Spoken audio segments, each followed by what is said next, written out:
in our world, understanding community, understanding our personal responsibility. Sometimes we just don't think about what our students, feel. How our students feel in class. Framework for the global classroom. Sometimes we just think about us being teachers of what? Some of our subjects. I'm a geography teacher, I'm an English teacher, I'm a KH teacher, I'm a math teacher. It is up to us. I don't teach these subjects relevant. It is up to us to make the curriculum relevant to them. How do we make them relevant to the students? Let me see. All right, we have to think about that. Access for every student to this type of education.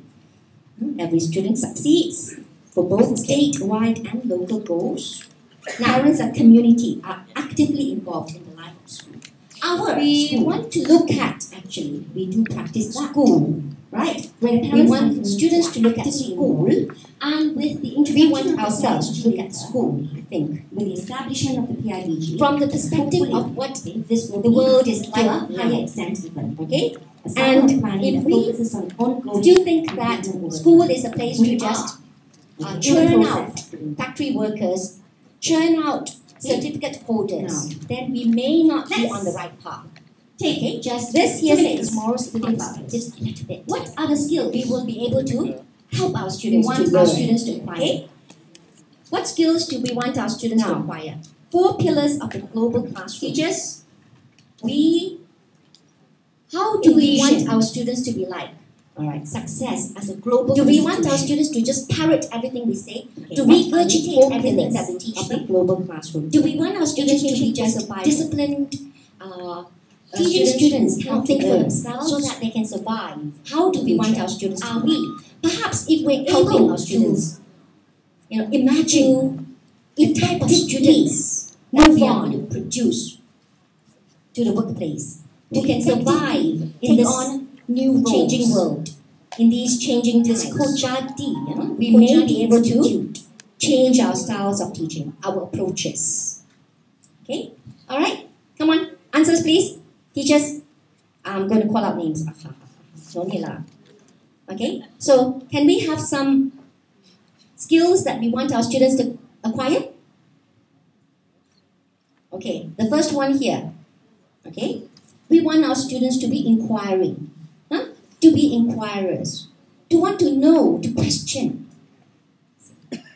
I think our Ketua Pengarah mentioned this as well.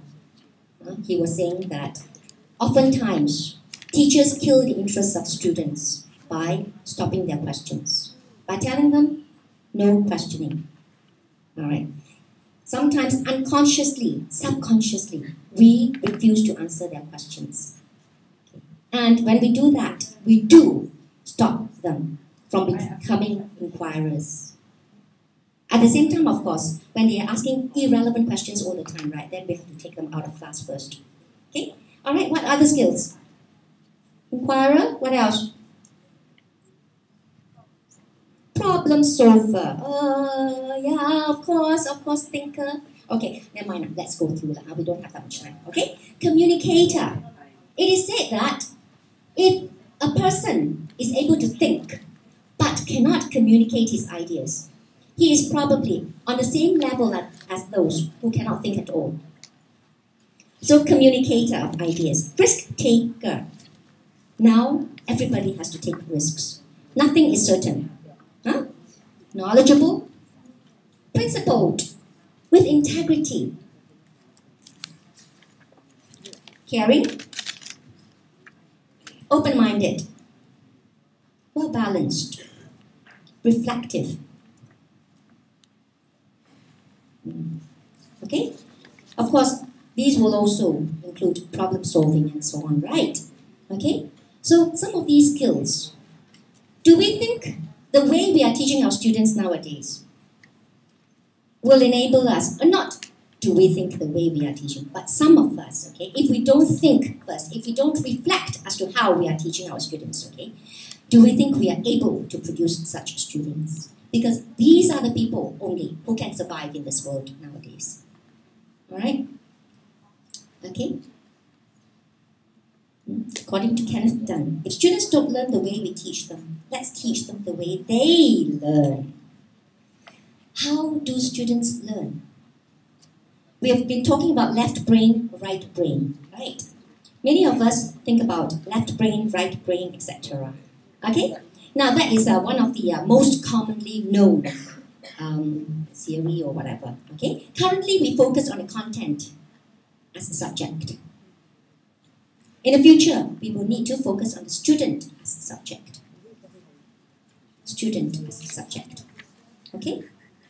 Now, these are some examples of how we could make, students learn the way they learn. Okay, how we could help them to learn the way they learn. Okay, but I'm not going to go through these. These are quizzes. Okay, perhaps they are interesting for you to get hold of, especially those who are teaching geography. Okay, some of these, the smallest countries in the world, and so on. Okay, now. Okay. Teachers, when we are teaching our students, okay, when we are preparing our lessons for the day, right? Oftentimes, we will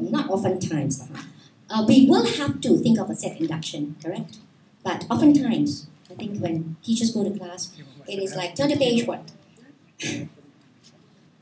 If we don't do it that way, if we try to help students to discover, all right, questions start it off. They generate ideas, possibilities.